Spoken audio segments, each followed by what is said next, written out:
Seja muito bem-vindo a mais um episódio do nosso podcast Reforma e Avivamento, podcast Dunamis Hangout. Estou muito feliz de estar aqui com você. O meu nome é Bruna Moretti, estou aqui com meu esposo maravilhoso, Nick Moretti. Prazer estar aqui com vocês toda quinta-feira, às 7 da manhã no Spotify, às 10 horas da manhã. No YouTube. Então, se você... você sabe que esse episódio vai ser bom. Você já viu o título, você já viu esse convidado que, assim... eu gosto. É diferente. O QI até sobe na sala, entendeu? Eu adoro. Ele e o Davi Lago, eu ganho 30 pontos só de sentar na mesa no QI. É incrível, você Muito sai, bom. uau, sou mais inteligente. Mas você já pode curtir, compartilhar, se inscrever no canal ou apertar todos os botões que você encontrar no Spotify e no YouTube. Manda pro seu amigo que parece uma geladeira teológica. Vai ser bom pra ele. Vai ser uma delícia. Receber o quentinho, o micro-ondas do espírito. Vai ser muito bom. E o episódio de hoje a gente vai falar de muita coisa, do mover do espírito. E principalmente da realidade e atualidade dos dons, mas a gente precisa receber o nosso convidado, Bruno. Precisa, a gente vai receber com muita alegria. E, de verdade, uma salva de palmas. Uau! Para Jesus, nosso Senhor. A Jesus. Pastor Kenner Terra. Pastor Kenner Terra. Que alegria, prazer. É sempre bom sentar à mesa com vocês. Eu acho que já é a segunda vez. É a segunda. É a segunda vez. Assim, esse hábito. Vamos Com fazer a gente é a segunda, né? Mas Porque já nessa teve mesa é uma a outra. terceira. Prazer. Nessa mesa é a segunda, porque a outra foi no mesa- Power Play. Tudo bem, tá. Muito bom. Exato. Foi uma mesa do Dunamis. Mas que prazer estar aqui, que alegria partilhar com vocês esse tema. Você que nos ouve aí, nos vê, que está com a gente nessa conversa, nos escuta, que é no Spotify, no YouTube, etc. É muito bom estar aqui, prazer. Vamos conversar. Muito bom. Bora. A gente teve uma conversa similar a essa com o Kenner e com o Gutierrez, que foi sobre o mover do Espírito Santo. Tá no nosso canal, que foi um episódio do Power Play, que foi muito bom, falando de uma Vamos ser perspectiva... sinceros desse podcast. Esse podcast, ele não durou muito. Ele não durou muito. Ele foi uns 30, 35 E minutos. nós estávamos Porque completamente... Antes desse podcast, eu e o Nick, a presença de Deus veio na DunamisCon, a gente não conseguia levantar do Dá chão. nitidamente pra perceber que eu estou eu completamente testemunhei fora, isso. mano, está fora de mim. Eles estavam jogados no O chão. Kenner e o Gutierrez começaram, eu tava assim, é verdade. E eu ainda tava me recompondo. Dessa vez eu estou bem. Não, não sabemos como vamos acabar esse episódio, mas... Eu vou chorar, eu quero chorar esse episódio. Glória a Deus. Então, acho que o ponto de conversa aqui, a gente já estava tendo essa conversa antes, Kenner, mas é realmente essa profundidade teológica que a gente pode trazer dentro de uma perspectiva pentecostal. E quando a gente fala de pentecostalismo, o ponto central quase da conversa, quando a gente supera o ponto de o Espírito Santo ser uma pessoa real e atuante, é como ele se manifesta através de nós, principalmente pelos dons. E tem uma realidade de continuidade dos dons, que eu acho que é legal a gente falar, principalmente na perspectiva das realidades... O que foi? Não, pode falar. Eu quero fazer uma pergunta. Realidades dos exageros, a gente guiar a conversa. Você quer abrir com a pergunta? Então Quero. abre. Porque assim, pra quem já viu os outros episódios, o pastor Kenner é um mestre realmente em teologia pentecostal. É doutor, né? Doutor. É doutor. Sou doutor. É doutor, né? Gente, é outro Ele não ia patamar, falar, mas eu entendeu? vou falar. Mas, não, mas eu tava falando mestre no sentido até de chamado. Desculpa. Mas eu sei que tudo isso veio de um ponto inicial. Então eu queria saber se teve um testemunho seu com o senhor que fez esse ativar. Eu acho que até a gente ia falar no último podcast e não deu tempo. Eu não lembro o que era. Foi. Mas pra gente começar a conversa, eu quero saber a tua experiência. Memória da Bruna é impecável. Memória, Bruna, isso aí. Você, esse mestre da palavra hoje. Bom, eu me converto na Assembleia de Deus, lá no interior do Espírito Santo. E logo quando eu me converti, como foi uma experiência de conversão? Ela passa um pouco por essa questão da formação, porque eu me converto numa experiência muito potente, uns irmãos vão na minha casa e uma pessoa começa a contar o seu testemunho, aqueles testemunhos difíceis de alguém que viveu no mundo das drogas e que Jesus libertou. E ele olha para mim e diz assim, e se você não encontrasse com Cristo, não entregar a sua vida a Cristo, até os 25 anos você morre. O cara meteu essa. Uau! Uau. Só que ele não sabia. E realmente, naquele contexto, eu estava vivendo algumas situações que provavelmente chegaria a isso. Provavelmente. Aí quando ele foi orar, ele orou assim e disse... Depois que ele orou, ele falou assim, olha, Kenner, quando eu estava orando, eu vi um ser angelical chegando aqui, tirando a sua roupa, colocando uma roupa nova e disse, será pregador da minha palavra. Uau. Desse jeito. Eu não sabia nem o que significava isso. É tipo o seu testemunho. O meu testemunho. Você vai ser um evangelista. O que é uma evangelista? Aí quando eu ouvi isso, nos primeiros dias eu achei legal, comecei a caminhar muito assim com os irmãos. Naquela época tinha coisa do monte, eu ia muito. E eu perguntei para uma pessoa assim, vem cá, o que significa isso? Você prega, o que eu tenho que fazer? Você tem que estudar teologia. Olha só, num ambiente bem humilde, no interior do Espírito Santo, o irmão pentecostal disse, você precisa estudar teologia. Uau. Então dizer, porque os carismáticos, os pentecostais não estão para estudo. Eu estou falando daqueles irmãos de monte, de vale. Sim. Aí que eu fui entender teologia. Beleza, fui procurar o que era teologia, encontrei um curso livre que abria núcleos, comecei a estudar. Interessante, né? Primeiro curso que fiz, primeiro livro lá que era em livros, era a ETAD. Ainda tem a ETAD hoje, né? Uhum. Hermenêutica. Não entendi absolutamente nada. Maravilhoso. Hermenêutica. Não entendi absolutamente nada. Eu li aquilo, reli, falei, desisti. Aí, um mês depois, voltei a estudar, já era escatologia. Aquilo Só tema fácil. Olha que coisa interessante. Anos depois, eu fui me especializar, tanto no mestrado quanto no doutorado, em coisas relacionadas à hermenêutica. Hoje eu falo de hermenêutica pentecostal e tal. E apocalíptica e apocalipse. Então assim, beleza. Uau. Então já foi me provocando essa coisa de estudar. Fui pro seminário. Então a minha ida pro seminário é resultado de uma experiência carismática. Não foi simplesmente uma compreensão pessoal, não, foi uma experiência. Eu fui alvo de uma revelação, de uma experiência de profecia. Né? Quando eu chego no seminário, começo estudando no seminário aqui de Pindamonhangaba, da Assembleia de Deus, o IBAD, né? E depois de 2 anos e meio, entendo que precisaria ir para o lugar... O IBAD é o seminário que você falou que foi fundado pelo avô do Daniel Colenda. Exatamente, o João Colenda Lemos e a Ruth Doris Lemos, na década de 40, em Pindamonhangaba. Até hoje está lá o seminário, ele não funciona mais de forma presencial, e tem um busto dos dois lá, no meio da praça. Eles fizeram de verdade... 80 anos atrás. Eles fizeram a diferença não só em Pindamonhangaba, mas na formação teológica brasileira. E não só na formação teológica pentecostal carismática, na formação teológica brasileira. Eles formaram muitos obreiros, muitos pastores. E eu sou fruto disso. Fruto dessa formação. Enfim.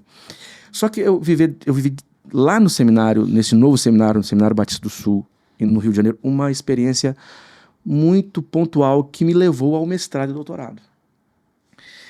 Eu estava lendo um livro sobre 1 Pedro, a Epístola de 1 Pedro, Um Lar para Quem Não Tem Casa, que é uma análise sociológica da Epístola Petrina. E na Epístola Petrina, você tem a coisa dos peregrinos residentes e transeuntes.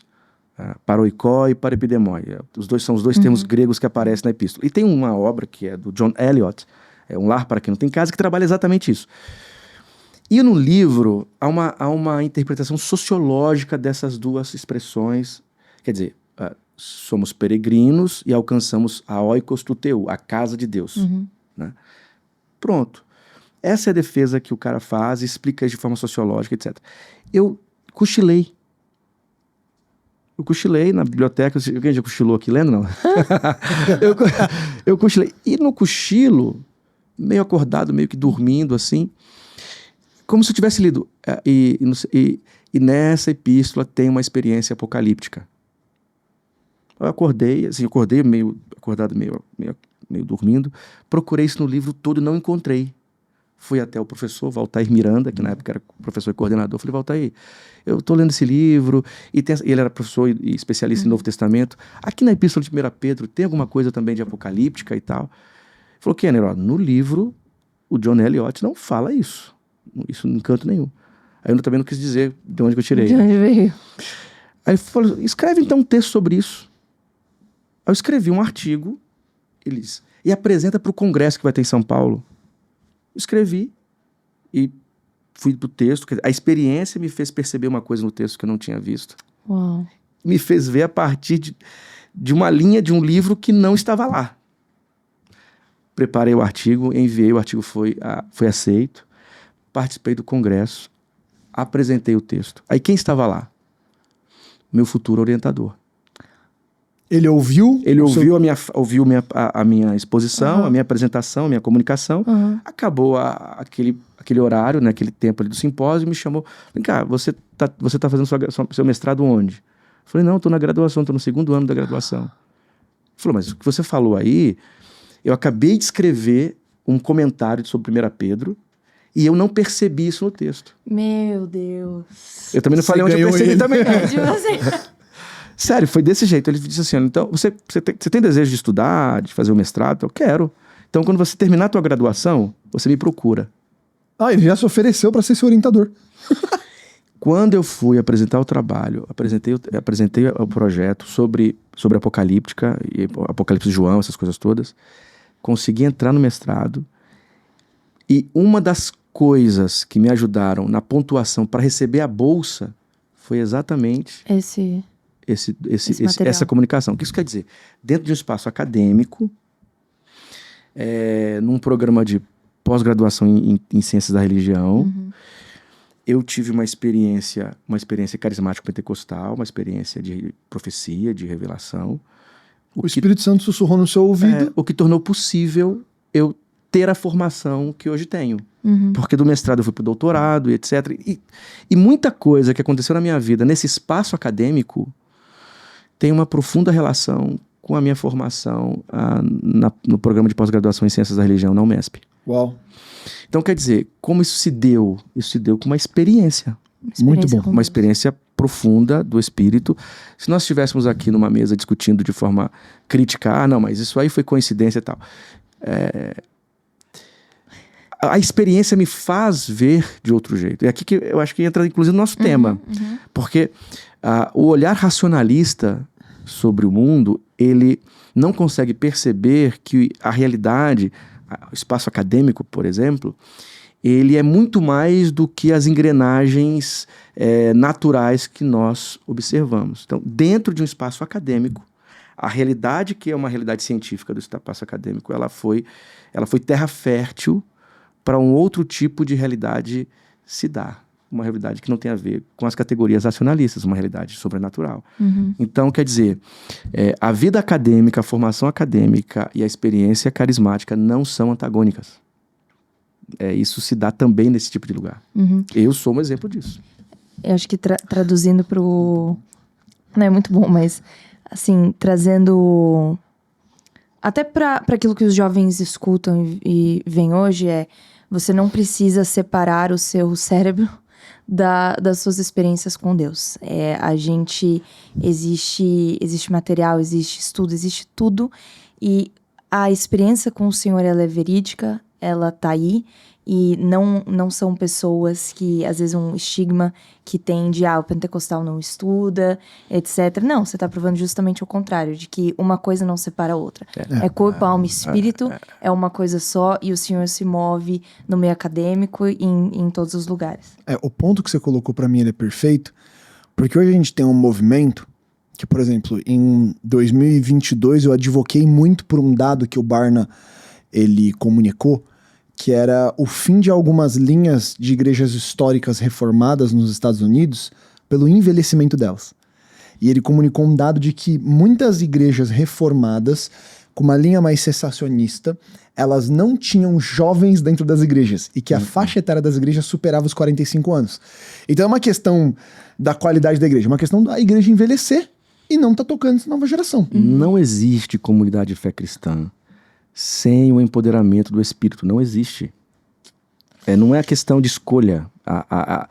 A experiência do Pentecostes, Atos capítulo 2, não é simplesmente um evento do passado. É a formação da identidade do ser igreja. Uau. Então, é daí que vem a ideia de pentecostalidade de um teólogo que faleceu há pouco, teólogo pentecostal latino-americano, né? O Bernardo Campos. E sobre a Europa, a gente costuma dizer o seguinte: o que diminuiu, enfraqueceu ou, de certa forma, rachou a igreja europeia foi a teologia liberal. Não. Tem um amigo que é o César Moisés, que já tem texto escrito sobre isso, produziu uma teologia sistemática, 2 volumes, só de pneumatologia, são 900 páginas, que ele diz uma coisa que ele está corretíssimo. O que enfraqueceu, inclusive, do ponto de vista da atenção dos jovens, a igreja europeia foi o cessacionismo, foi o racionalismo, não foi a teologia liberal. Porque, na verdade, a teologia liberal ela só encontra um espaço dentro do racionalismo. Ela é racionalista. Porque você esvazia a experiência do espírito e você começa a ficar muito humanista e até mecanicista. Tipo, deixa eu entender as mecânicas e as lógicas. E ela vira um fermento para isso. Aí você tocou num ponto fundamental. O tal do racionalismo. Tanto o racionalismo liberal e crítico que desqualifica, que enfraquece o valor do texto e das afirmações da fé cristã, quanto o racionalismo fundamentalista, o racionalismo cessacionista, os dois são filhos da mesma mãe, do mesmo tempo. Como assim? O que é o racionalismo? O racionalismo é um sistema que te faz compreender a realidade a partir de categorias que só sejam aplicáveis ao jeito lógico de pensar as coisas, né? O racionalismo é um jeito de ver a realidade, tanto para negar quanto para afirmar. O cessacionista, ele é racionalista, porque para ele o único caminho para interpretar a realidade é o caminho lógico, não é? Racional. E não há o espaço, por exemplo, para expressões carismáticas. O crítico, não é? O hipercrítico, o liberal, ele se estabelece no mesmo racionalismo. Entende? Ele vai negar a ressurreição, ele vai negar o milagre a partir da sua compreensão racionalista de mundo, da mesma forma como um racionalista, me permito usar a expressão fundamentalista não reformado, para eu não ser injusto, né? Perfeito.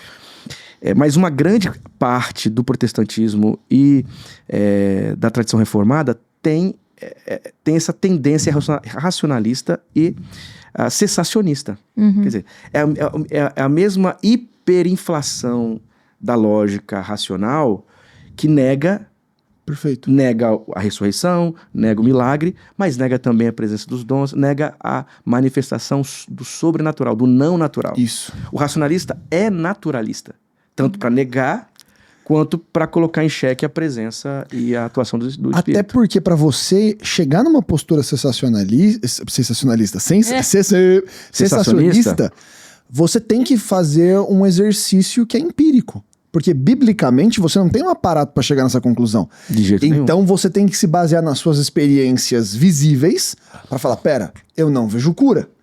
Eu não vejo o cego vendo, o coxo andando. Eu não vejo as pessoas profetizando. Vejo, não é verdade. Eu não vejo as pessoas estudando. Então, a falta de evidência física natural me empurra numa interpretação contrária àquilo que eu vejo no texto. Então, é uma visão naturalista, é uma visão de observação.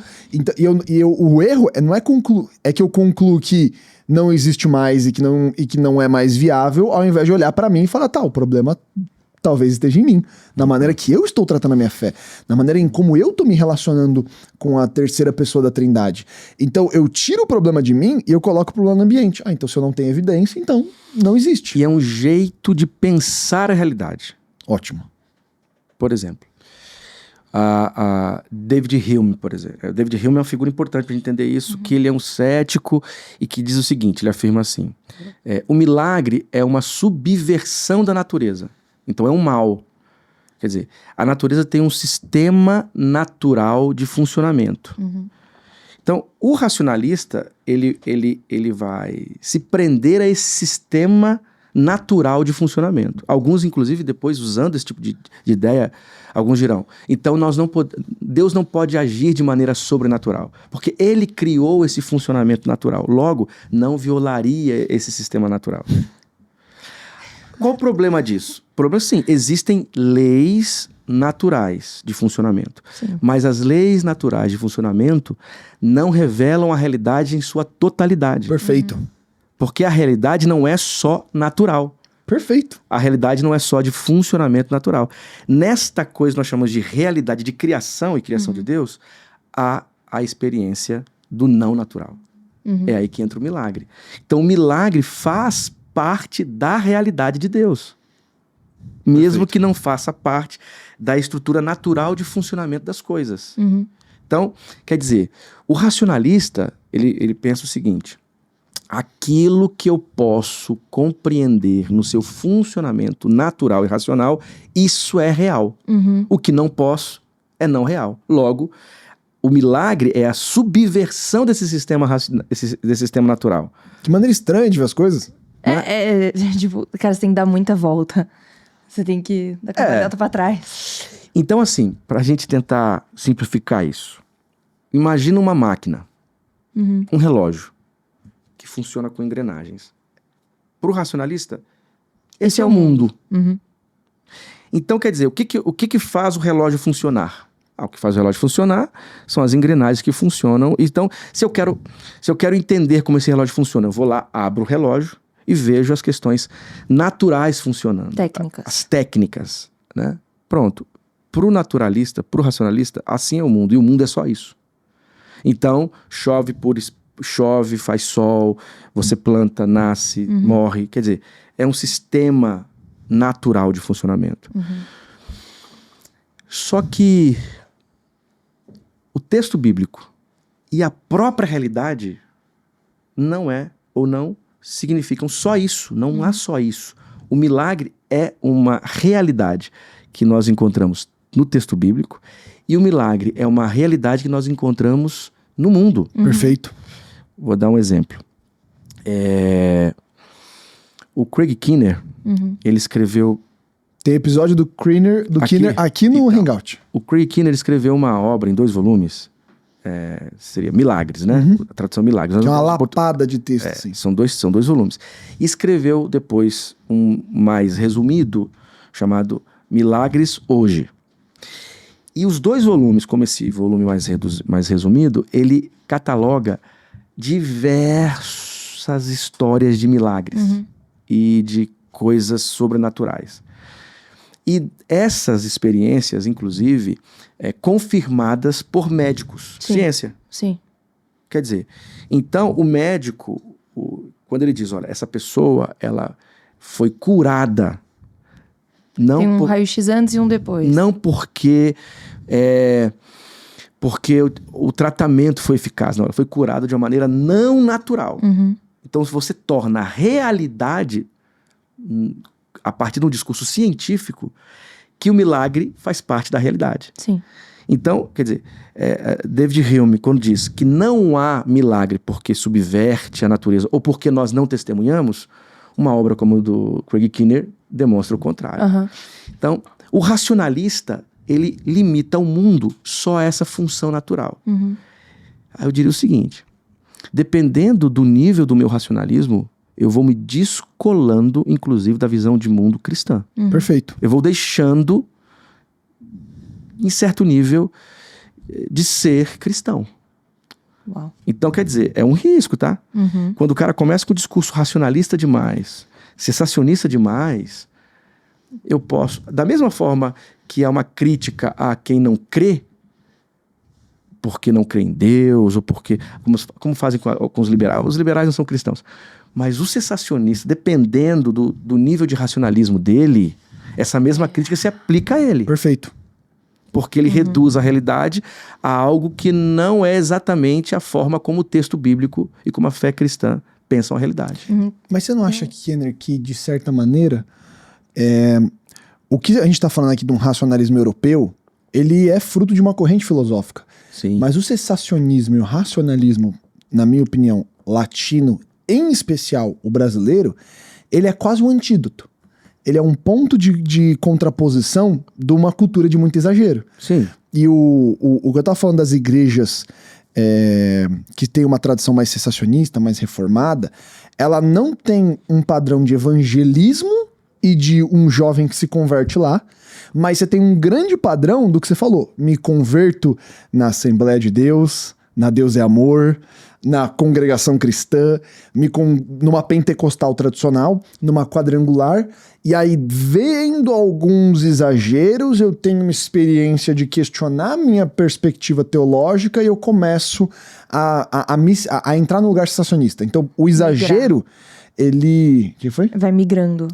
O exagero, ele me coloca em xeque a validade daquilo. Então, eu vejo que na minha leitura, não é uma corrente filosófica complexa. Na verdade, é uma tentativa de moderar um outro ponto. E eu não sei se você concorda com isso, mas eu acho que essa é uma conversa importante pra gente na nossa perspectiva de Brasil. Você sabe que quando eu lancei o livro com o Davi Meschiati sobre hermenêutica e experiência pentecostal... Qual é o nome do livro? Hermenêutica e experiência pentecostal. O link tá aqui na descrição desse vídeo, você pode clicar. Aí foi relançado pela Thomas Nelson. Uhum. E que eu descobri muitos jovens pentecostais que deixaram de ser pentecostais porque chegaram à seguinte conclusão: as igrejas carismáticas e pentecostais, elas exageram na questão da experiência e não tem teologia aqui. Então, se não tem teologia aqui, o que eu faço? Vou procurar um lugar que tenha teologia. O que sobra? A teologia reformada. Sim. Não que a teologia reformada não seja importante, não ajude, etc. O problema é que esse é um equívoco. Você tem uma teologia pentecostal. O problema é que muitas vezes essa teologia pentecostal não chega aqui no Brasil. Uma teologia pentecostal séria, densa e que vai pensar essa experiência a partir de categorias pentecostais e não a partir de categorias reformadas e protestantes tradicionais. Então, o que acontece com a juventude é um tipo de antídoto mesmo.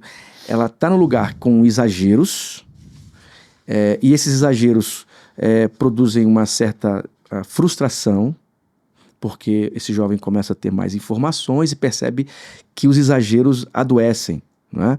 Então, o que eu faço? Para onde eu vou? Não vem a opção, deixa eu procurar aqui um lugar com uma tradição pentecostal com uma boa teologia. Não. O que sobra peraí, eu tenho que ir para um lugar que tenha teologia séria, igrejas reformadas. Só que lá também tem um problema, porque esse jovem teve experiência aqui. E ele chega lá nessa teologia reformada, as coisas não batem. E quando eu lancei o livro, eu conheci muitos jovens que estavam num limbo no meio. Limbo.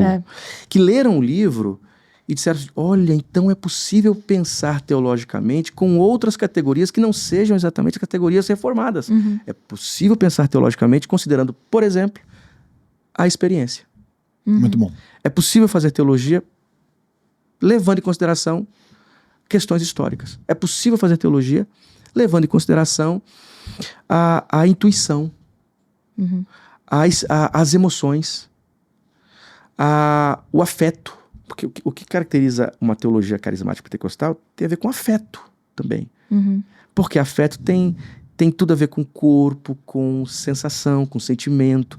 Eu estou sentindo Deus. Isso com paixão. Paixão, isso é afetividade. E no Brasil, imagina você, né? Como diz um teólogo, quem pensa a Deus é o europeu. O brasileiro e o latino-americano sente Deus. Muito bom. E é isso mesmo. Então, olha o Tilt, que é um jovem pentecostal, carismático, que teve uma experiência profunda com o Espírito, não encontrar um lugar teológico denso neste espaço que lhe é importante, que constrói sua identidade, aí vai para uma tradição reformada, chega lá, encontra um discurso teológico que lhe parece bom, mas não encaixa, porque no fundo ele tem algo que aquela teologia não dá conta. O que é? A experiência. Muito bom. O dom.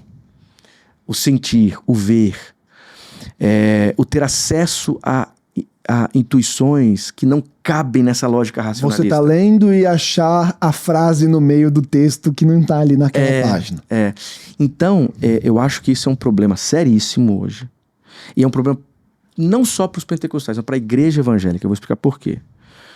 Porque o discurso teológico, a experiência, o discurso pentecostal, a experiência pentecostal, o jeito de pensar a fé a partir da tradição pentecostal carismática é uma forma de ver o evangelho que precisa ter lugar na mesa.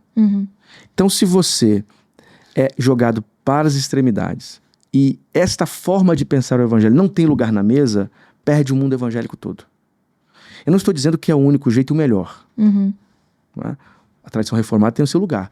Mas a tradição reformada é um recorte dessa visão de evangelho, é um recorte da teologia. Com certeza. Então, nós precisamos de jovens pentecostais e carismáticos que entrem na universidade, que aprendam teologia, que compreendam o jeito equilibrado, maduro de fazer teologia, mas a partir da experiência carismática pentecostal, para que ele possa sentar na mesa e ter o que dizer, e ter o que ensinar e aprender também. Então, o exagero é um problema.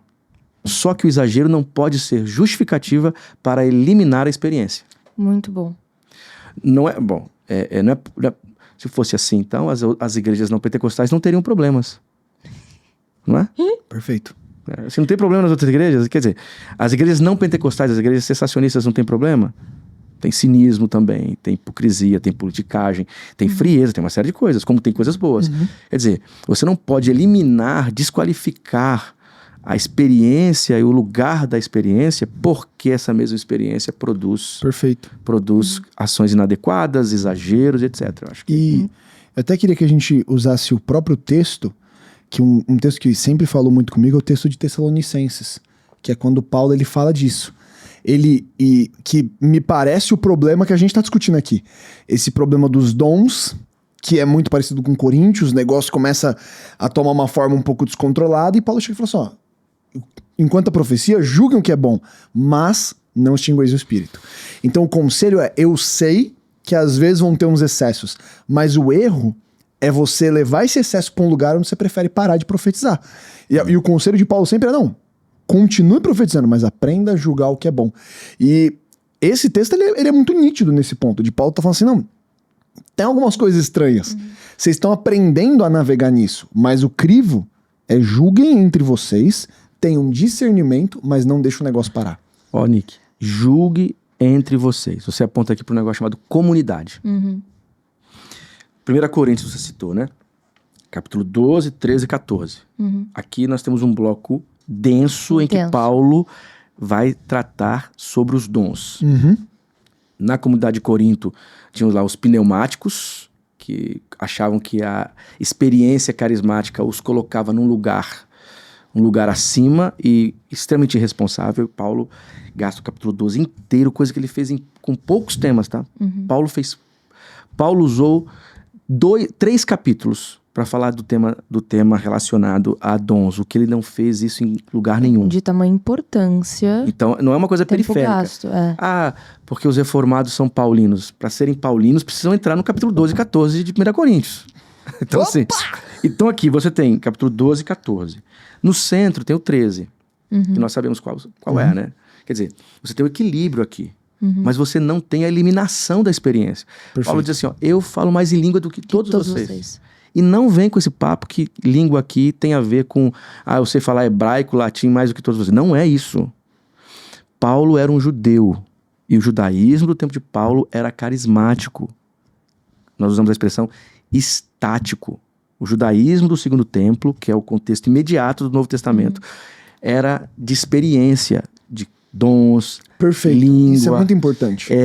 Curas. Você tem textos judaicos do período de Paulo que fala da fala de anjos, de viagem para o céu, ver trono, línguas de fogo. Perfeito. Tudo isso é judaísmo. Até porque existe uma tensão nos discípulos de questionar que se Jesus era só mais um desses profetas. Porque o relato do milagre não é algo excepcional de Jesus. É porque o volume de milagres e a qualidade dos milagres que Jesus opera são muito diferentes.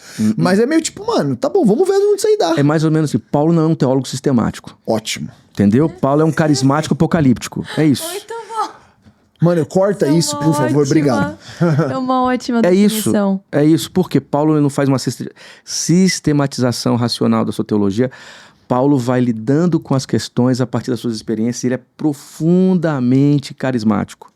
Então, quando Paulo fala de línguas, profecias, 2 Coríntios capítulo 12, ele vai no céu e volta. Isso é típico do judaísmo naquele contexto. Paulo é um judeu carismático.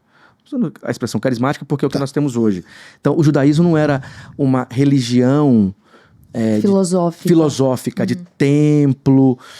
Até o Philon, de Alexandria... Mas isso era todos os fariseus ou mais... Não, o movimento judaico era assim, Tá. A religião judaica era assim. Por exemplo, Filo de Alexandria, que é um filósofo judeu, próximo do tempo de Paulo, que faz filosofia, que tenta adequar os textos de Moisés à filosofia grega como uma forma de apologética mesmo, ou seja, traduzir a literatura judaica. Um exercício similar ao de Paulo também, de Paulo, muitas vezes. ele vai dizer que há uma sabedoria que você tem acesso de forma intelectual, estudando, uma sabedoria que você descobre observando, e uma sabedoria que é estática, que é de êxtase, que é de experiência carismática, que é de empoderamento do espírito. Isso é um judeu, filósofo. Então, esse é o mundo de Paulo. O que Paulo está tratando em 1 Coríntios é exatamente o uso indevido disso. Paulo está corrigindo com a experiência da comunidade. Ele diz, vocês em comunidade, vocês julguem, vocês avaliem, vocês aprendam, tenham o discernimento. Discernimento é parte dos dons, inclusive, para Paulo. Então, que haja línguas, salmos, interpretação de línguas, cânticos espirituais, profecia. Paulo cita tudo isso. E que tudo isso, de alguma forma, sirva para edificação. E como você pode tornar isso um sistema para edificação? Quando a comunidade tem maturidade para isso. Muito bom. Perfeito. Muito bom. Então, aqui nós temos falando duas coisas, duas lições. Primeiro, não é possível viver a experiência do Cristo senão de forma comunitária.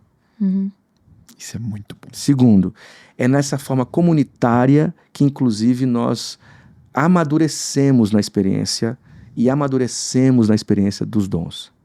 Então, e deixa eu fazer uma digressão rapidinho aqui. Manda bala. E por que os dons? Uma boa pergunta. Por que a experiência dos dons? Paulo vai tratar isso e diz assim, os dons edificam a igreja. Esse é um ponto. Então esses dons precisam produzir inteligibilidade. As pessoas precisam compreender. Isso tem que ter uma mensagem, isso precisa edificar, isso precisa exortar. Então por isso que ele vai dar prioridade à interpretação das línguas e à profecia. Vai dizer, olha, as línguas, a glossolalia, isso é uma experiência pessoal. É uma experiência para sua edificação pessoal. A profecia não, a profecia é para a comunidade. Por que ele está dizendo isso? Ele está colocando uma hierarquia? Não. É porque ele está preocupado em edificar a comunidade. Ele tá, se todo mundo falar em línguas, ninguém vai entender nada. É isso que ele está dizendo. Porque, no fundo, os dons servem para educação. Perfeito. Para edificação, para exortação. Para construção, para consolar. Quantas vezes eu já vivi isso? Né? Quantas vezes eu já vivi isso? Tanto alguém sendo usado pelo Espírito para edificar a minha vida, para me dizer coisas que somente eu sabia e para me mostrar caminhos que eu não saberia se não desse jeito, como também já fui usado para isso. Sim. Então é uma fala de sabedoria que você disponibiliza numa situação que somente pelo poder do Espírito seria possível. Às vezes isso pode acontecer de forma estrondosa, como pode acontecer numa conversa de amigos. Quer dizer, para a imaginação paulina, tudo isso é ação do Espírito. Até os ministérios é ação do Espírito. Esse é um ponto. Segundo, quando Jesus fala, e o Jesus de Lucas é bem carismático. Bem carismático, bem carismático.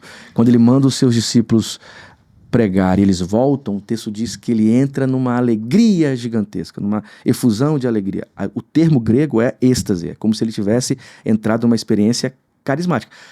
E podemos, inclusive, eu sei que isso vai dar... Não, vamos, por favor, polêmicas. Podemos intuir que ali esteja uma experiência parecida com a experiência de Números, capítulo 11, em que o Espírito de Javé cai sobre aqueles anciãos e eles começam a falar e a profetizar. Provavelmente aquilo ali seja fala profética ou mesmo glossolalia. Então, Jesus falou em línguas? Talvez sim. Como um judeu não seria problema nenhum. E Lucas, quando os discípulos voltam, a experiência que o texto preserva e o termo grego usado parece demais com o termo para a questão de línguas. Muito bom. Aí, é aqui que eu quero chegar. Me desculpe. Não, por favor. Quando Jesus fala da proclamação do reino, ide por todo mundo, pregar o evangelho a toda criatura, quem crer e for batizado será salvo, quem não crer será condenado. Em meu nome expulsarão demônios, falarão novas línguas. Em outros lugares, Vão, preguem o evangelho, curem os enfermos, não é? Quer dizer, a presença dos dons, as manifestações carismáticas indicam o poder de Deus, é isso. E o reino de Deus, ele é anunciado com poder. Então, os dons servem para a proclamação do reino. No final das contas, a presença dos dons tem um objetivo. Qual é o objetivo? Presencializar o reino. Então, a proclamação do reino só tem presencialidade densa quando acompanhado pelos dons e pelas manifestações carismáticas. Perfeito. Então, por que os dons às vezes não acontecem? Porque, primeiro, é possível que os dons estejam sendo usados para aquilo que não é sua função. Qual a função? Proclamação do reino, e não proclamação de mim mesmo. Perfeito. Muito bom. Então assim, os dons, eles carregam uma teologia. Tem um discurso teológico nos dons. Qual que é o discurso teológico? O reino de Deus é proclamado, e se ele é proclamado, então o empoderamento desse reino no mundo se manifesta na presença ou na ação dos dons. Então, eu proclamo o evangelho, prego o evangelho, anuncio o reino, pessoas são curadas. São curadas por quê? Porque a cura dessas pessoas significa a presença desse reino. Eu falo coisas que somente o coração daquela pessoa é capaz de entender. Por quê? Porque o poder de Deus acaba de invadir esse lugar. Isso até que ele venha e o reino em sua plenitude manifeste o ápice do que é sobrenatural, novo céu e nova terra. Então a presença dos dons é um sinal da recriação do mundo. Isso é muito Entendeu? Muito bom. O mundo recriado, ele é recriado porque a presença de Deus está nele. É o que Apocalipse diz, ou seja, novo céu e nova terra. Então os dons antecipam isso. Os dons sinalizam isso. A presença dos dons no mundo é o processo de recriação da criação. Muito bom. E que tem uma... Não é uma... acho que seria uma dúvida, assim, pra você. Porque a gente falou aqui sobre o judeu, assim, o início do povo judeu, na verdade, foi marcado por experiência. Então... diversa ali no Antigo Testamento, a gente vê várias vezes o povo tendo experiências com Deus. Desde o mar abrir, a sarça pegar fogo e não se queimar, tem coluna de fogo, tem praga, tem isso, tem aquilo. Assim, são diversas experiências. Os profetas. Assim, é muita como Deus coisa. se legitima pro seu próprio povo. Exato. É como o povo foi formado. Então, o povo foi formado desde Nossa, ali de Êxodo, quando começou realmente como nação, deixou de ser uma família só e virou um povo bem maior. E o cristianismo, ele não está desconexo ao judaísmo. Não. Ele não está desconexo. E se a gente tenta desconectar, a gente perde a base de como foi criado. Só que qual que é a sensação que eu tenho hoje? Eu queria que você falasse um pouquinho disso. Porque, às vezes, em ambientes que são reformados, eu tenho vários amigos de outras que são batistas acessacionistas, que são presbiterianos, etc. E, às vezes, parece que eu estou tentando legitimar a minha fé com a própria Bíblia. É tipo assim... Falando português, daqui, assim, A minha não experiência determina a minha leitura do texto. Tipo assim, eu falei, meu irmão, tipo assim, brother, tá escrito, entendeu? Você tá achando que eu sou doida? Só que isso aqui tá escrito desde Gênesis. E vai até Apocalipse. E é tão profundo, tão completo e tão real, que eu tô me sentindo meio doida, às vezes, tentando falar com você, pra te mostrar. Parece que a gente tá lendo a mesma coisa e você não enxerga. E você não consegue ver. E eu me tentando justificar a minha fé com alguém que não tá tendo os mesmos olhos. E a gente quer ouvir isso. É tipo tentar provar que esse armário é azul. É azul. Tipo assim, não, isso aqui é azul. Ele é vermelho. Não, ele é azul. E teve um rapaz em específico... Você vai contar essa história. Vou contar. Teve um rapaz específico e aí eu quero ouvir você. Diz que a gente se conheceu, ele virou muito próximo meio do Nick. E ele é um rapaz batista que não tinha nenhum contato com essa parte de dons. E aí a gente teve uma experiência que ele virou e falou assim, Bru, eu queria muito sair com uma amiga que não é cristã, mas eu não queria abrir esse espaço de sair só com ela. Você e o Nick não podem ir? O Nick não pode. Eu fui. E aí teve uma experiência muito doida, que a menina era espírita, e aí ela meio que ia manifestar ali. Foi uma experiência muito doida. A menina endemoniou na mesa. Ela virou e falou assim, eu preciso sair daqui. Não, ela não endemoniou, porque ela falou assim, tem um negócio dentro de mim que tá querendo sair, e quando eu vou pra minha casa, ele não sai. Então ela queria ir embora. E aí eu comecei a ministrar ela, eu falei assim, olha, eu não sei o que tem dentro de você, mas o que tem dentro de mim é muito maior do que isso aí. E eu comecei a pregar o evangelho pra ela, e esse menino batista do lado. E ele assim, só olhando, que ele não tava entendendo nada que tava acontecendo. E eu virei e falei assim, eu vou orar pra que a paz que excede todo entendimento venha. Eu comecei a explicar de Jesus e tal. E eu falei, quando eu orar, você vê que você vai sentir uma paz. E quando ele orar, você também vai sentir essa paz. E ele assim, tenso. ele muito tenso, aquela situação. E quando a gente impunha as mãos, ela sentia uma paz. Quando a gente tirava as mãos, ela já queria ir embora de novo e tal. Eu falei assim, você quer aceitar esse Jesus e tal? Ela falou, não, esse negócio que eu tô aqui. E ela pegou e saiu correndo e foi embora. Só que ele teve uma experiência tão real de ver o mundo espiritual, assim, todas as coisas, que esse menino ele começou a chorar depois que a amiga foi embora. Ele foi encontrado por Deus de uma maneira que ele nunca tinha sido antes. A menina fugiu lá com o demônio e ele teve uma experiência de, tipo assim, cara, o mundo espiritual, ele é real. As coisas que eu li na Bíblia é de verdade, esse tipo de coisa acontece. E esse menino depois saiu com a gente, viu perna crescendo, viu um monte de coisa acontecendo. E ele foi pregar numa igreja batista sensacionista. Não, foi trazer uma palestra, né? Não foi pregar. E aí, no final disso, a gente foi sair com os jovens da igreja, eu fui acompanhar. E aí, os jovens, todo mundo zoando o pentecostal. Zoando, falando que era tudo encenação, etc. E ele virou e falou assim, gente, eu sei que vocês estão falando aí, todo mundo queria ouvir ele porque ele era o preletor.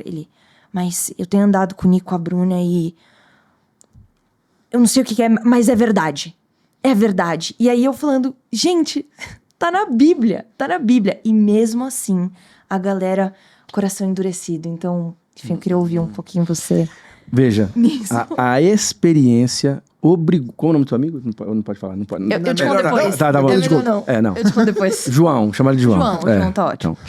Então, a experiência do João o obrigou a admitir o que ele não acreditava. Exatamente. Há um teólogo pentecostal que discute sobre teologia hermenêutica pentecostal e tal.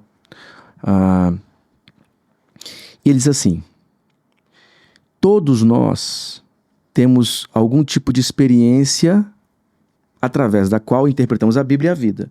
E a não experiência é uma experiência. Justo. Quer dizer, eu não tenho experiência, então a minha não experiência me faz olhar para um texto óbvio como esse e construir uma série de argumentos para que esse texto não diga o que ele está dizendo.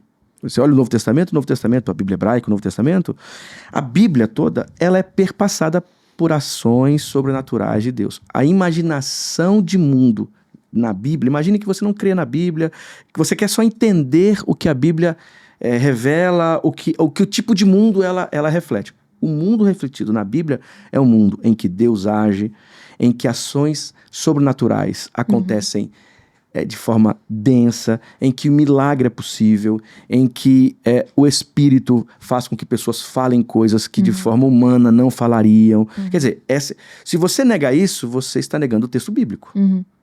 Entende? Alguém que diz assim, a Bíblia não nos dá base para experiências sobrenaturais. Dizer isso é você não gostar do mundo que a Bíblia revela, do jeito de fé que a Bíblia funciona. Quer dizer, negar a experiência sobrenatural no texto é negar o próprio texto. Não dá para ler a Bíblia se não admitir que a Bíblia... Repete essa frase que você faz muito boa. Eu nem sei se eu consigo repetir. Negar a experiência sobrenatural do texto, ou negar a imagem do sobrenatural que subjaz o texto, é negar o próprio texto. Muito bom. Então você tem que ler outro documento. Se você for ler a Bíblia, você não tem como negar a presença de ações sobrenaturais. Então você precisa ler outro documento. Perfeito. Entendeu? Se você quer ler a Bíblia, Você vai ter que admitir assim, ó, realmente, o Novo Testamento Tá recheado. É ter passado por experiências sobrenaturais. Eu não creio nisso não, mas tá lá. Tá lá. Ó, viu, você, cristão, não se sinta louco.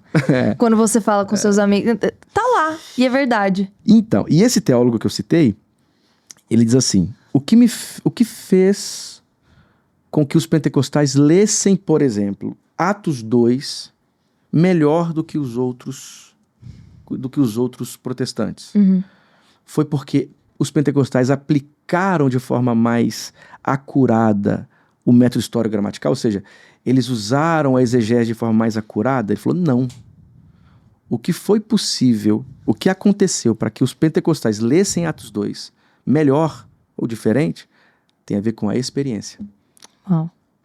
Então, quando um pentecostal, a partir da experiência de línguas, de dons, etc., olha Atos 2, esses pentecostais vão para a academia, como os outros protestantes também vão, mas qual a diferença? Por que aquele outro protestante, lendo o texto, não chega à mesma conclusão que você chegou? Por que os teus amigos não chegaram à mesma conclusão que você chegou com a leitura óbvia? É porque os teus amigos não tiveram a mesma experiência.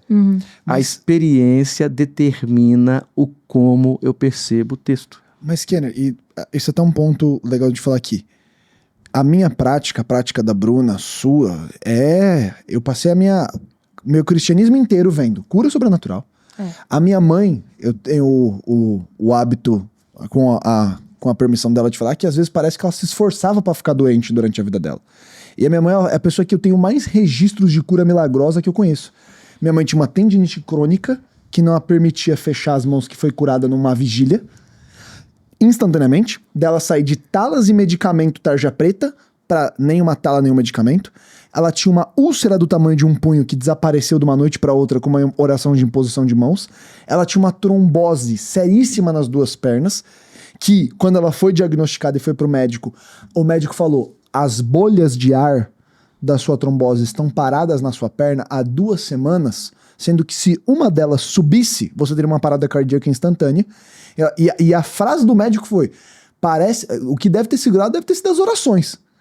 E eu ouvindo isso de fundo, falando assim, eu todas as noites impondo a mão sobre a minha mãe pra ver melhora. Então, a minha mãe, ela é o epicentro do meu pentecostalismo. Eu cresci vendo isso. Eu cresci tendo essa predisposição dessa experiência. E eu sei que um questionamento de quem tá assistindo que talvez não teve isso então por que eu não tenho? Qual é a diferença de eu crescer tendo isso de eu já vi gente levitando, eu já vi o endemoniamento da pessoa subir na parede, de casa tremer quando a pessoa endemoniar, e isso pra mim, eu não tenho como dissociar. Pra mim, cristianismo é uma experiência real do Espírito Santo e dessa realidade espiritual. Mas eu sei que tem uma outra pessoa que acredita no mesmo texto, no mesmo Deus, que tem o mesmo tempo de fé que eu, e ela, nunca vivenciou nada disso. E por quê? Primeiro porque a experiência carismática não é simplesmente individual, ela é comunitária. Muito bom. Eu não tenho experiências visionárias, mas a experiência visionária não é só minha, a experiência visionária é da comunidade. Você tá começando... Vamos lá. Entende? Desenrola. Então, a comunidade vive as experiências carismáticas. Muito bom. Então, a comunidade que vive as experiências carismáticas é o lugar do que nós chamamos de experiências. Então, eu vivo as experiências carismáticas, não porque simplesmente eu pessoalmente não vejo ou eu simplesmente não participo. Porque eu estou numa comunidade, estou numa cristandade. E é inegável a presença de manifestações sobrenaturais na tradição cristã. Então, quer dizer, alguém que diz assim, mas eu não tive experiência. Eu preciso perguntar, mas tudo bem, você pertence a qual comunidade? Eu sou cristão, então. Você está na comunidade cristã e a comunidade cristã vive. Então, a experiência da comunidade cristã é a tua experiência, é a tua identidade. Mesmo que eu não veja. Isso é muito bom. Entende? Mesmo que eu pessoalmente não veja. Então, se você nega a experiência porque você não tem a experiência, você está negando a própria comunidade. Entendeu? Nós pertencemos a uma comunidade cristã. E essa comunidade é a grande cristandade. E essa grande cristandade, a experiência carismática é parte da sua identidade. Então, quem nega a sua própria identidade enquanto cristão. Nossa, isso é muito sério. Muito bom. É bom e é sério. Porque eu estou negando a minha própria identidade cristã. Porque tem um ponto aqui, Nick e Bruna, assim. É porque nós estamos pegando os dons e colocando os dons como se fosse uma coisa de observação. Culpa do quê? Culpa da nossa negação. Na verdade, isso tinha que ser algo natural. Perfeito. Entendeu? Por quê? É assim.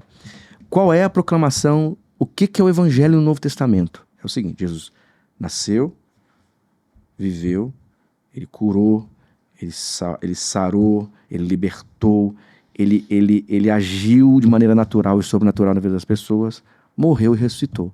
Agora a igreja dá continuidade a isso. Então o que é a igreja? A igreja é a comunidade que dá seguimento a essa tradição.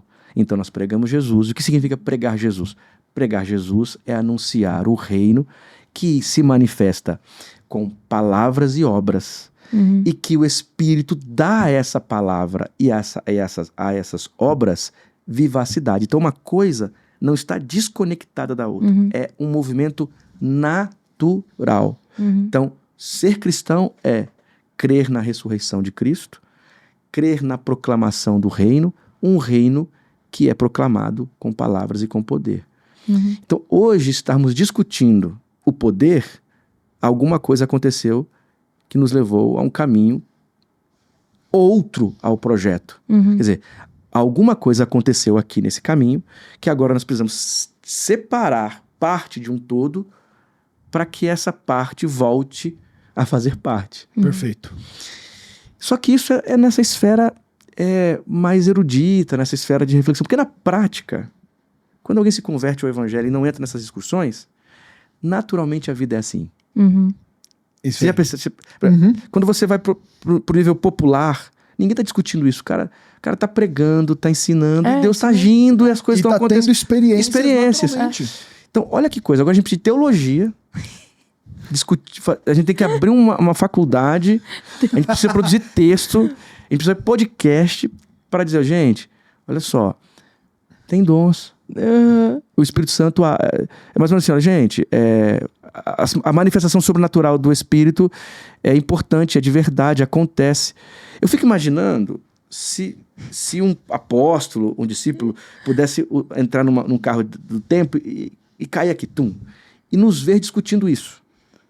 Ele falou assim, mas isso é tão óbvio. Como assim? Como que vocês estão pensando em pregar o evangelho sem as manifestações sobrenaturais do Espírito? Do que vocês estão falando?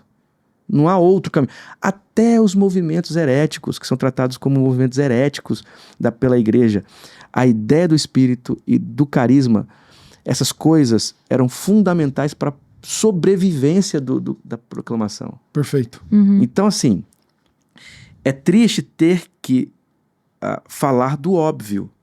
Falamos do óbvio porque no caminho nos perdemos de alguma forma. E tem nome isso. O cristianismo passou por um racionalismo, e esse racionalismo enquadrou o cristianismo em categorias modernas, e essas categorias modernas começaram a ensinar pra gente que tudo que transborda ao mundo natural não é real. Perfeito. Aí surge o pentecostalismo e diz, peraí, o que vocês estão falando não parece com o que eu estou vivendo. Aí tem até uma frase do Robert Menzies, né, que é um teólogo pentecostal, muito importante, que diz assim, enquanto Bultmann estava desmitologizando a Bíblia, os pentecostais, os carismáticos, sei lá, estavam orando pelos enfermos. É isso. Então, é isso. Eu quero fazer só um apontamento.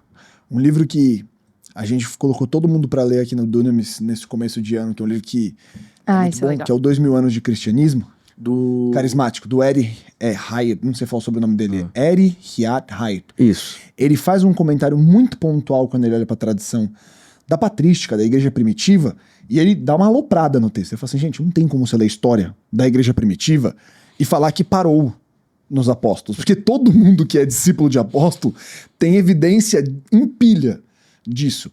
E ele zoa até mesmo Agostinho, falando das evidências, e mesmo que Agostinho tivesse todo o trabalho dele, ele cita um dos relatos mais legais, que é o dos 2 mártires que morrem, e o corpo dele se perde. Não, ele solta, só que ele fala isso principalmente depois da formalização com Constantino, ele fala da tentativa de institucionalizar para conseguir ter um controle da narrativa e como aquilo que antes era dom reconhecido pela comunidade se torna ofício de treinamento.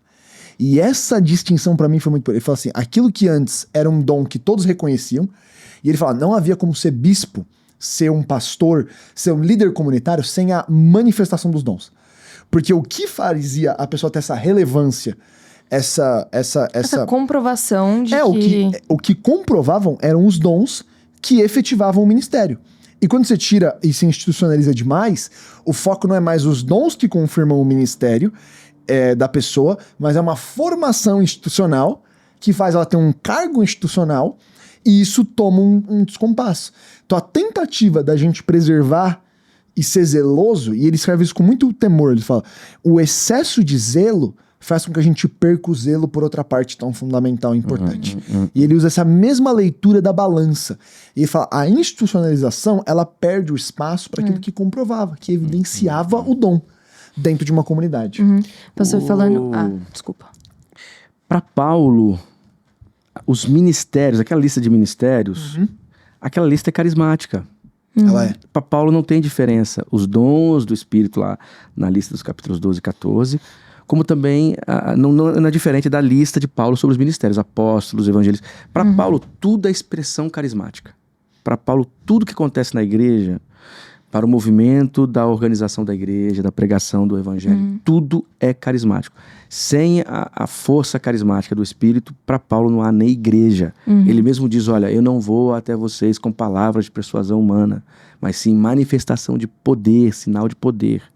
Ele contraria, inclusive, a sabedoria da comunidade em Corinto com a sabedoria do Espírito. Então, assim, não dá para pensar até ministério, função eclesiástica em Paulo, senão através da ideia carismática. Agora, a gente precisa dizer também, é óbvio que há muito excesso. É óbvio que esse tipo de discurso pode abrir as portas para ações adoecedoras. Nós vimos isso, a gente acompanha isso de forma pastoral, e hoje a internet mostra tantas aberrações. Gente que inclusive usa isso para o seu próprio benefício, para manipular. Gente que está cometendo crime. Agora, não quer dizer que por conta disso os dons espirituais não têm o seu lugar. É esse o ponto. Então, precisamos estudar, nos organizar bem, ter uma comunidade saudável, madura e tratar de maneira natural. Ou seja, o foco principal é proclamação da justiça do reino de Deus. Perfeito. E os dons são instrumentos para que isso aconteça. As manifestações carismáticas em si mesmo não têm um valor. O valor está em Cristo. E o valor está na proclamação do reino. Então, ao invés de discutirmos, infelizmente temos que discutir porque as pessoas estão negando. Dom é verdade. Nós deveríamos estar discutindo como proclamar o evangelho. Muito. Como anunciar com obras e palavras o reino. Como sinalizar a presença do reino no mundo. Nesse como e fazendo, os dons acompanharão. É essa a ideia. Então, os dons não deveriam ser tema de discussão. Perfeito. Porque o dom faz parte disso. Muito Perfeito. Professor, você falou... A gente falou aqui um pouco sobre comunidade, e eu tenho certeza que, por exemplo, só daquele amigo que teve um tempinho com a gente e andou numa comunidade diferente daquilo que ele andava, ele começou a vivenciar outras coisas e tá tendo algumas experiências com Deus aí até hoje. Mas, falando agora de comunidade, você recentemente mudou de comunidade. Você estava antes pastoreando uma outra igreja no sul No Rio. No Rio. Betânia. Isso. E Igreja Betânia. E agora você é pastor da IBAB, né? Igreja Batista da Água Branca. E, bom, não é uma igreja conhecida hoje pela manifestação dos dons, uma igreja pentecostal que não é em si. E eu acho que as pessoas têm até uma certa curiosidade de entender essa sua trajetória por você ser um mestre no sentido de chamado. E como se relaciona essa sua visão pessoal com uma comunidade que não tem essa expressão pentecostal atualmente, pelo menos. Ou não é tratada oficialmente como uma igreja pentecostal. Perfeito. Ela não é uma igreja, assim como Betânia também não era. A minha história é assim, eu me converto numa igreja tradicionalmente pentecostal, que é a Assembleia de Deus, e faço uma transição para a Igreja Batista. A Igreja Batista ela tem uma forma de pensar a comunidade que permite, por exemplo, que ela continue sendo batista, tendo experiência carismático-pentecostal, que é a autonomia da igreja local. Então, a igreja local, ela tem a liberdade de funcionar do ponto de vista teológico de acordo com o que a própria comunidade segue e determina. Então, é engraçado, quando eu fiz o concílio, eles perguntaram, mas como você crê em Atos 2? E eu falei, como eu disse aqui. Então, se puder explicar para o pessoal que é um concílio. Um concílio. Para se tornar pastor batista, você passa por um concílio. O concílio é uma reunião de pastores que vão te questionar, perguntar. É um espaço de debates em que você é arguido, né? O cara te pergunta sobre igreja, sobre fé, sobre teologia, e os pastores avaliam se você está preparado do ponto de vista teológico para ser pastor batista. Então esse é o concílio. E no concílio me perguntaram, e eu expliquei, eu sou um pastor, eu sou membro de uma igreja batista, mas carismático pentecostal. Por que não houve nenhum problema? Porque a igreja batista, ela tem autonomia, a igreja local tem autonomia, e essa igreja não tinha problema nenhum com a experiência carismática, com a experiência pentecostal. Eu me tornei pastor batista, pastorei igrejas e fui para Betânia, no Rio de Janeiro. Também uma igreja batista, mas com pentecostalidade. Uma igreja que é batista, mas com muitos pentecostais. É o que está acontecendo no Brasil. Ela não crê, por exemplo, que o falar em línguas é evidência do batismo com o Espírito Santo. Por isso, ela não é uma igreja pentecostal. Mas ela não é cessacionista. Sim. Ela acredita nas manifestações do Espírito, nos dons. E a própria história dessa igreja vai levando-a para isso. É a mesma coisa a IBAB. A IBAB é uma igreja com mais de 80 anos. E é uma igreja batista. E ela tem muitos pentecostais. Nos últimos anos, inclusive, há uma presença maciça de pentecostais. E se você conhece a comunidade, é uma comunidade com pentecostalidade também. Então, eu ter essa orientação carismática pentecostal não é nenhum problema, pelo contrário. Ela respeita, e eu acho isso muito bom, porque você tem na IBAB tradicionais. Inclusive, tem um rapaz que eu fiquei sabendo essa semana que ele é do presbitério e ele diz, eu sou cessacionista.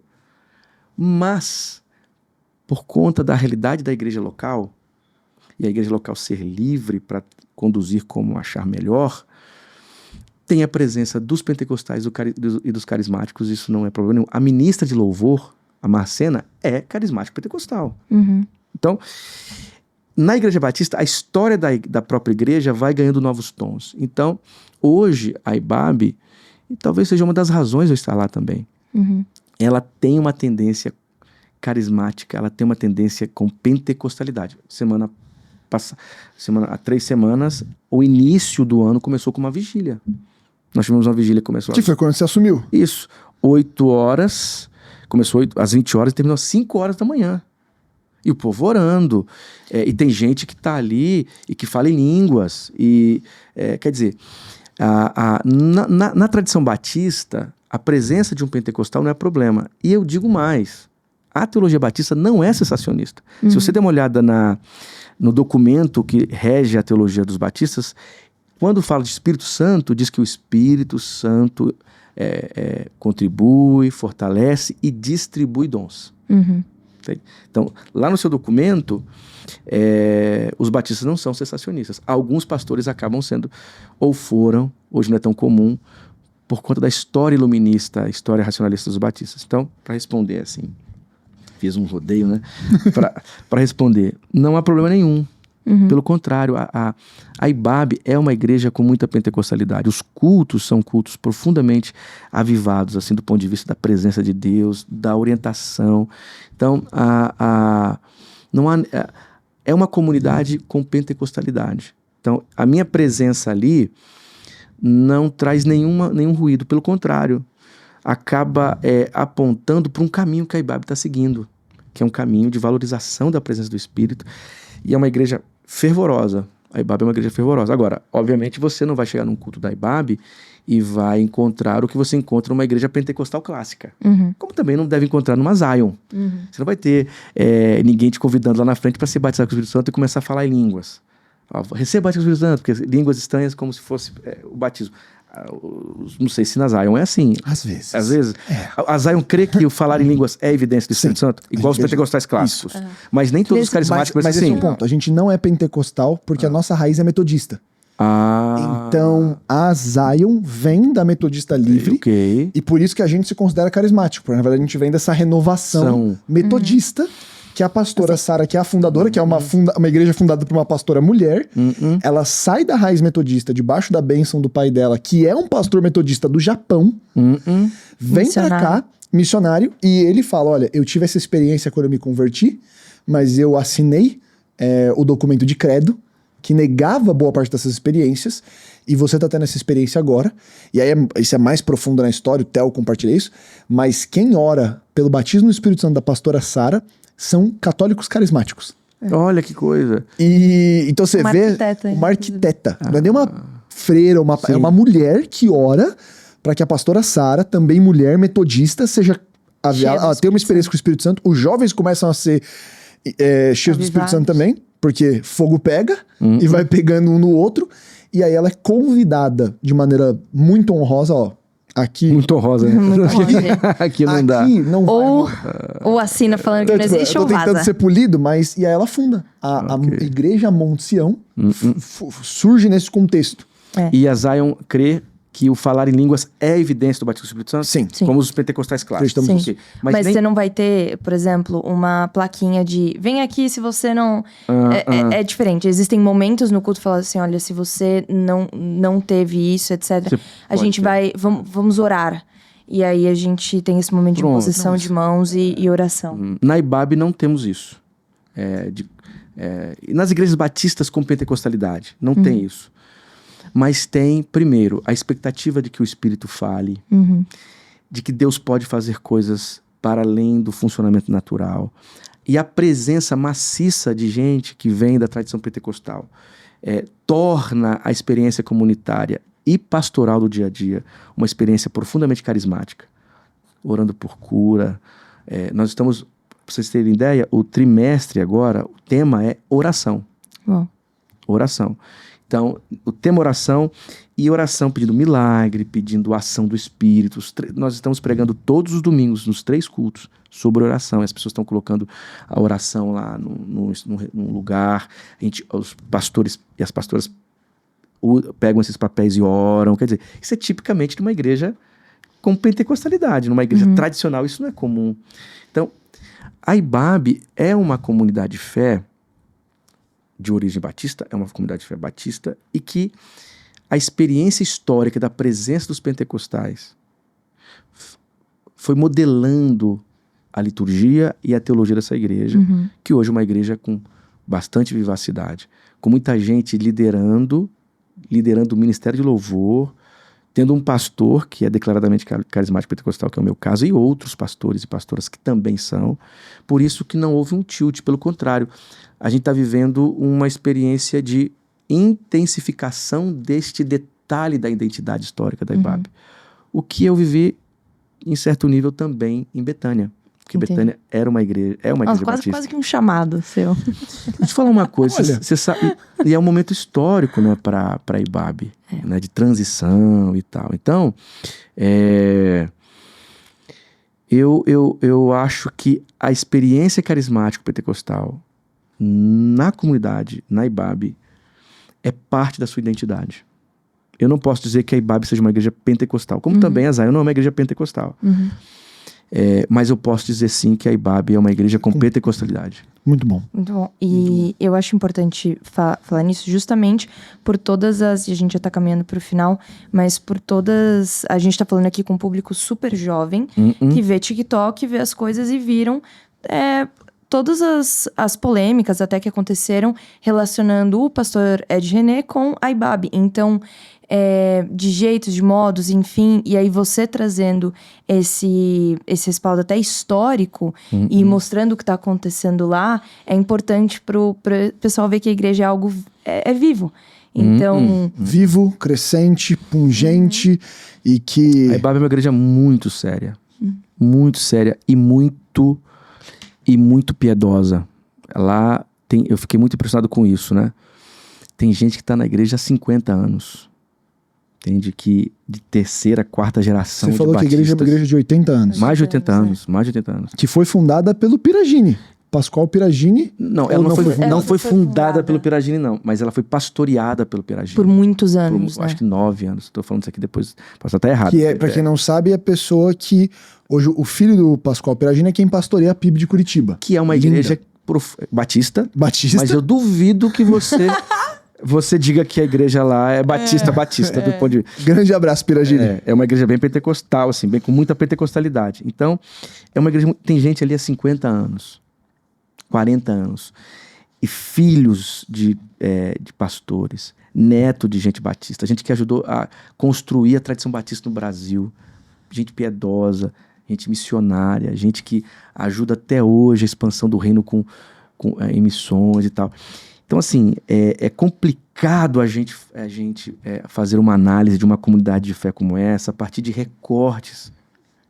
Até do pastor da igreja, até do pastor Ed. É complicado porque você está lidando ali com gente que cresceu na igreja, seu filho foi batizado ali, seu neto foi batizado ali. A gente está falando de tradição, a gente está falando de história, de gente que provou com a própria história, a história da sua família, fidelidade ao reino. Perfeito. E às vezes tem gente que chegou agora no rolê, né, como dizem, e querem determinar quem é mais ou menos cristão e digno de ser chamado de filho e parte do reino. Então, assim, é muito complicado isso. Eu acho que às vezes a gente precisa de maturidade e respeito, assim. Então, eu sei que internet é uma terra sem lei. Mas, assim, estar na IBAB, para mim, tem sido uma experiência de viver tradição. Muito bom. Entende? Cristianismo também é tradição, fé também é tradição. A tradição é que nos fortalece, é a partir da onde falamos. Entende? Até uma igreja nova que surge, ela precisa pensar assim, tá? Em qual tradição as minhas raízes estão postas? Muito bom, muito bom. Então, terminando sobre isso, essa igreja que tem essa história e tem essa tradição e que tem famílias lá há tantos anos e tal, é uma igreja que tem vivido nos últimos anos uma experiência profunda de pneumatologia, de renovação pneumatológica. Uma experiência profunda de carisma. Por isso que para mim para mim é muito adequado eu estar lá, eu estou muito bem. Muito bom. E glória a Deus por isso. Muito feliz de ter você aqui de novo, Kenner. E eu queria encerrar como uma pergunta, até para a gente dirigir aqui para a conclusão, de você nessa posição de doutor, de mestre, de pastor local, como você enxerga que a gente está caminhando como evangélicos e como comunidade cristã no Brasil? Em que direção você acha que a gente está apontando? Porque eu acho que o seu comentário é muito pertinente. É uma igreja batista, mas com a pentecostalidade. E eu vejo que esses dois universos, eles estão existindo no Brasil. O Brasil que tá tentando fugir dos exageros e botar uma etiqueta de você é neopentecostal e desqualificar anos e décadas de história, anos de homens tementes a Deus em cima de exageros. Mas também tem uma comunidade muito sincera que tá olhando pra isso e fala assim, eu não vou jogar o bebê inteiro fora só porque tem uma fralda suja. Eu vou me dispor a trocar a fralda. E esse exercício que a gente fez aqui é isso. Vamos tirar a fralda e vamos preservar o bebê. E vamos olhar como o bebê é bonito, ele tá crescendo. E ele tem uma família. E como é que você vê que é esse futuro? Para o jovem evangélico, que às vezes nem tem uma pretensão ministerial, mas ele quer servir ao reino. Como é que você enxerga isso como a gente virando o grupo principal do Brasil? Né? O Brasil será evangélico, segundo as pesquisas. Se já não é. Então, o Brasil evangélico será um Brasil pentecostal, carismático. 60% da igreja evangélica. A igreja evangélica representa 2010, né? Era 30, agora deve estar em 40. Tudo bem. A igreja evangélica é 40% da população brasileira e esses 40%, 60% são pentecostais carismáticos. É muita gente. E outro dado.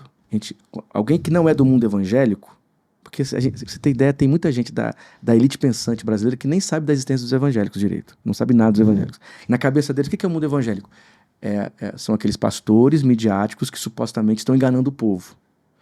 Mas 60% do mundo evangélico é de mulheres negras e periféricas. Então, esse olhar injusto. Porque ser evangélico é ser rico, ou do evangelho da prosperidade, e evangélico é esse povo midiático que engana o povo. Não. O mundo evangélico, em sua maioria, é de gente simples. Então, é o contrário do que o povo entende. Então, o que eu vejo como futuro? A igreja evangélica vai se tornar cada vez mais pentecostal, mais popular. Lugares que o Estado não chega, a igreja chega e continuará chegando. É isso aí. Então, ela tem um potencial, sendo pentecostal, de contribuir profundamente para uma sociedade mais justa, um Brasil mais justo. Por exemplo, o Julian Speyer escreveu um livro. Ele é antropólogo da USP, não tem relação nenhuma com o mundo evangélico. Ele não é evangélico, mas escreveu um livro sobre o povo de Deus. Excelente livro. Você conhece, né? Conheço. Então, ele foi pesquisar outra coisa. E acompanha tudo que ele posta, qualquer coluna que ele posta. Quem é o Juliano? É alguém que faz assim, ó. Eu não sou evangélico, mas deixa eu falar, vocês são preconceituosos. Os evangélicos contribuem com o Brasil, e você, elite intelectual brasileira, que é a minoria, não está percebendo que a maioria do povo brasileiro não é isso que você está pensando que é. Eu às vezes acho que ele só tá enganando a gente, ele é crente no fundo. Porque ele escreve parecendo crente, ele defende crente. Ele gosta mais de crente que a gente. Ele gosta muito mais, ele defende. Eu falo assim, nossa, é verdade, desculpa, Juliano, você tá certo. Aí ele diz uma coisa, por exemplo, ele chegou numa comunidade lá na Bahia, e ele percebeu que umas igrejinhas pequenininhas, várias, pessoas dessa igreja conseguiam coisas que o Estado não lhes dava. Segurança. O camarada se convertia, a vida econômica dele melhorava, obviamente, porque ele não tinha mais 2, 3 famílias, tinha uma família só. Se organizava. Uma rede de apoio. Falou, peraí, esse pessoal tá achando que o mundo evangélico é só de gente ignorante. Esse pessoal não sabe nada. Eu sou ignorante. Na verdade, eu sou ignorante. E escreve o livro O Povo de Deus, mostrando, olha a potência que a igreja evangélica tem. Sim, de dar saúde, liberdade, equilíbrio, construção familiar. Então, se ele estiver certo, e se nós evangélicos construirmos um espaço de maturidade, com boa teologia, o Brasil ser evangélico tem tudo para ser um país mais justo. É isso. Mais igualitário e mais saudável. Infelizmente, não é isso que nós temos percebido. Mas nós somos o povo da esperança. Então, se você me perguntasse assim, Kenner, o que você acha que vai ser esse Brasil evangélico? Eu desejo muito que seja um Brasil que viva os princípios do evangelho. Muito bom. Se for assim, vai ser um Brasil melhor. Se não for assim, é possível que seja um Brasil pior. Perfeito. Para as igrejas, em si, do ponto de vista sociológico, assim, quem não se pentecostalizar, irmão, igreja que não se abrir para as questões carismáticas, vai acabar. O futuro da igreja evangélica E quem disse isso não foi eu que eu não inventei isso não, tá? Os sociólogos da religião do Brasil, desde a década de 80, já dizem isso. Então, é natural que as igrejas tradicionais comecem a se amolecerem mais, se abrirem mais, terem uma experiência um pouco melhor, tratarem a tradição pentecostal carismática com mais respeito, porque se não se permitirem, vão fechar. E acho que a conclusão dessa conversa aqui é os dois. É a abertura à experiência, mas a leitura dela a partir de uma perspectiva teológica saudável, com muito temor para buscar para evitar esses exageros. E dá para ver que existe uma corrida interna da gente. Peraí, eu não quero negar, o que a gente falou do limbo, eu não quero negar as experiências que eu tive, mas eu preciso organizá-las. E por isso que você vê que essa conversa que a gente tá tendo aqui, ela é muito pungente em todos os lugares do Brasil. Tá todo mundo, peraí, não vamos sentar na mesa, tá todo mundo pensando sobre. E vamos começar a falar. Todo mundo querendo ouvir os pentecostais carismáticos. É isso. Políticos, economistas, quem trabalha com a cultura, porque eles perceberam que não dá mais para pensar o Brasil, não dá mais para fazer o Brasil sem passar por isso. Obrigado pela consideração. Quero fazer só um comentário que eu prestei uma consultoria há 3 anos atrás para a Ambev. E eu não vou falar o núcleo, eu não vou dar mais detalhes porque eu tenho um contrato ali de non-disclaimer agreement, e basicamente era uma consultoria sobre produtos viáveis para a geração de juventude evangélica. E a primeira conversa que eles me abrem na consultoria é: a gente não quer beber cerveja. A gente não quer vender cerveja pra evangélica. A gente entendeu isso. Eles iam falir nesse caso. Assim, a gente já chegou no ponto que a gente percebeu que não é como é que a gente vende cerveja, mas a gente tem muitos produtos. E a gente quer entender quais desses produtos. É o refrigerante, é a cerveja sem energética, álcool. É a cerveja sem álcool. E ele falou assim: a gente já desencanou de cerveja sem álcool. A própria galera, na apresentação deles, a gente quer entender, é o suco orgânico. E aí eles foram apresentando, e durante a apresentação eles mostraram toda a perfilação que eles estavam fazendo um trabalho de muito tempo dos perfis. E o comentário deles era: a juventude evangélica é a mais motivada, mais trabalhadora, mais equilibrada. E o comentário espontâneo dessa mulher, isso há 4 anos atrás, enquanto a gente conversava, e ela fazendo as perguntas, ela: cara, a sua geração vai dominar o Brasil. Porque eu nunca vi gente tão focada, tão motivada, tão disponível para ocupar espaços de influência, mas sem querer ganhar em torno disso. E ela trouxe essa questão do cuidado com o corpo, do estudo, e ela falou: todas as minhas preconcepções evangélicas, elas estavam erradas. Perfeito. Imagina, você ter uma juventude... Quantos livros um jovem no Brasil lê hoje? Pouco. Então, a juventude evangélica, do ponto de vista teórico, em teoria, lê pelo menos 66 livros. Não é isso? Uhum. Com certeza. Você percebe que um jovem... Uma ótima maneira de se colocar. Quantos livros você lê no ano? Vários. 66. Quer dizer, o que acontece? A leitura produz uma capacidade linguística, de raciocínio, tira toda a questão... da palavra de Deus, só do ponto de vista do texto. Somos racionalistas aqui. Só literatura. A leitura produz linguagem, pensamento crítico, capacidade de discursiva, análise mais acurada. Então, você ouve um jovem evangélico que lê a Bíblia, pelo menos. Que lê a Bíblia, assim. Que lê a Bíblia como se estivesse lendo qualquer livro. Imagine isso. E houve um outro jovem que não tem essa mesma história, você percebe as diferenças. Na hora de uma entrevista de trabalho, na hora de pensar em grupo numa empresa. E nesse negócio de grupo, liderança servil Igreja é a maior escola de liderança do mundo. Com certeza.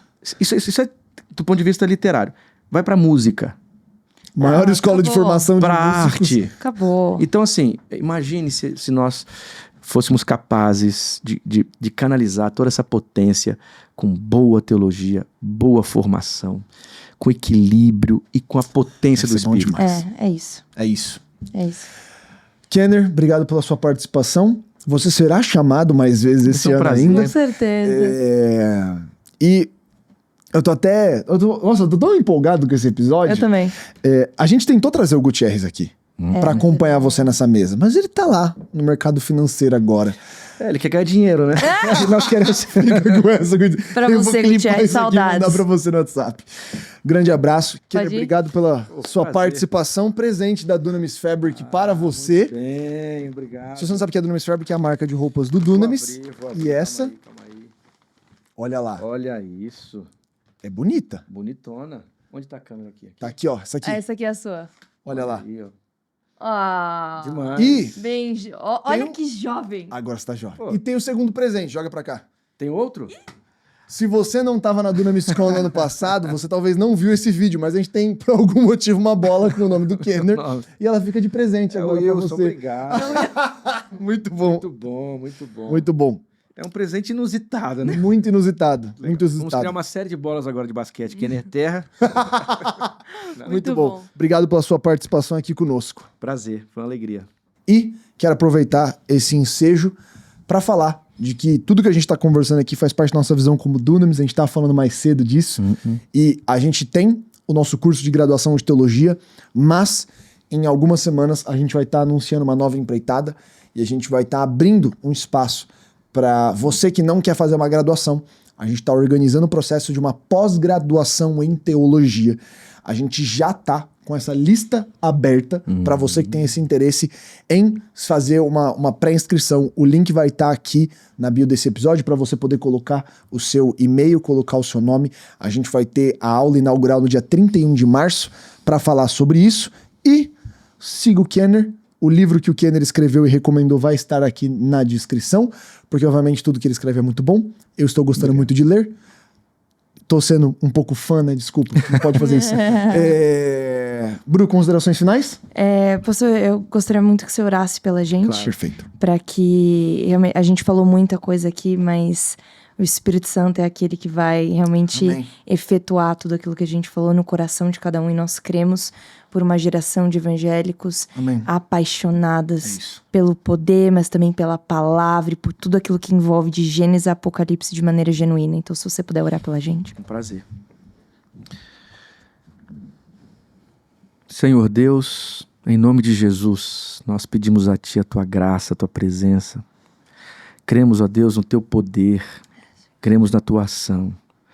Abençoe, Senhor, abençoe esse projeto. Abençoe, Deus, cada um, cada uma que se disponibilizar a viver o Teu evangelho, a seguir o Teu reino. Abençoe, Deus, essa juventude.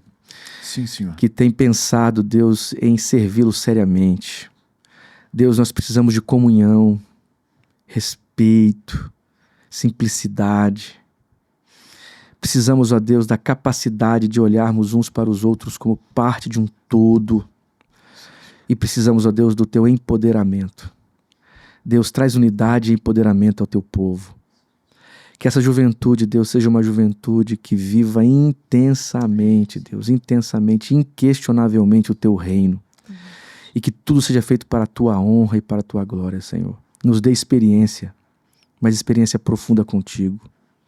Deus, onde houver a enganação, que a verdade do Espírito prevaleça.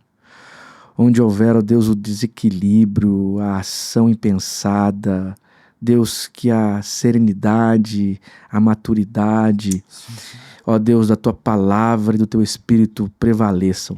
E no final, Deus, tudo ocorra segundo a Tua vontade. Então empodera-nos, empodera-nos com o Teu poder. Empodera-nos, ó Deus, com a Tua graciosidade. Empodera-nos para vivermos a Tua vontade e proclamarmos o Teu reino. É assim, ó Deus, que nós oramos, cheios de fé e de esperança, nesse país que entendemos que dia após dia se torna mais evangélico. Ó Deus, que no futuro isso não nos desonre, nem desonre a nossa tradição. Pelo contrário, represente, Deus, a manifestação da verdade para a Tua honra, para a Tua glória e para o Teu louvor, até que o Senhor venha. Em nome de Jesus. Amém. Amém. Amém. Amém. Muito obrigada. Glórias a Deus. Obrigado pela sua participação aqui. Para você que está assistindo, a gente se vê na próxima quinta-feira, às 10 da manhã no YouTube e às 7 da manhã no seu canal de streaming Spotify, Apple Podcast ou tudo que tiver onde você aí. Quiser escutar. Tudo que tem fôlego. Tudo que tem fôlego. O Torinho colocar esse episódio vai. Obrigado. Obrigado, Pedro. Deus te abençoe. Tamo junto. Falou. Tchau, tchau.